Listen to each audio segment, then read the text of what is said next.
Hello and welcome to North Central Michigan College. This video today is to help you schedule an advising appointment with an academic advisor here at North Central. To get started, we're going to go to our homepage, which you can access at ncmich.edu. Once you're on our homepage here, we're going to log in to the student portal.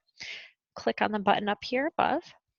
For this, you will need your user login and password that was provided along with your acceptance email. If you do not know those, there's a button right here below where you can click Forgot Username or Forgot Password, and a recovery email will be sent to the email address you used on your application. I'm going to go ahead and log into my portal. And this is what your student portal is going to look like.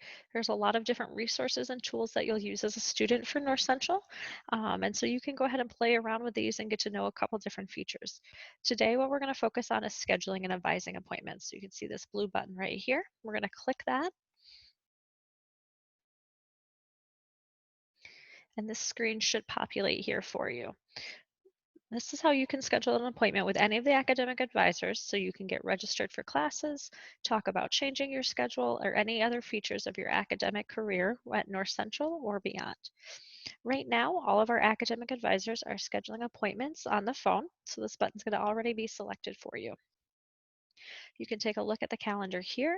You can pick a date that you want to meet with an academic advisor, and then you can select a time. In the drop-down button here, you'll see different academic advisors that you can meet with.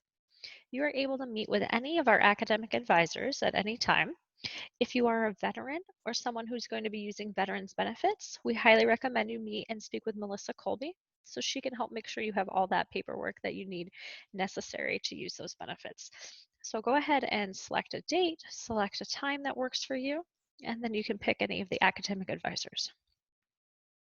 When you scroll down to the bottom here, you're going to put your name. So I'm going to throw my name in, put your email address, and your phone number. This is how your academic advisor will call you for your phone appointment on the day and time that you scheduled. Down in this section here, where you provide additional information, you want to make sure you put your full legal name. So above, if you go by Mike, feel free to put Mike here, but in this section, make sure you put Michael. We're going to ask for your student ID number. If you do not know your student ID number, that is okay. You can put your date of birth in here. And this is to help our academic advisors make sure they have the right student record and that we're getting your schedules for the right person. The last section down here is the reason for your appointment. You could be registering as a new student, you could be a returning student, you could look to change your schedule, or any other reason you want to talk to your academic advisor. They'd be happy to do so. So you'd click book your appointment, and then you'll get a confirmation. Your academic advisor will call you on the phone number you provided at the day and time. If you have any questions or need any immediate help, you can call our Office of Student Services at 231-348-6605. Thanks and have a great day.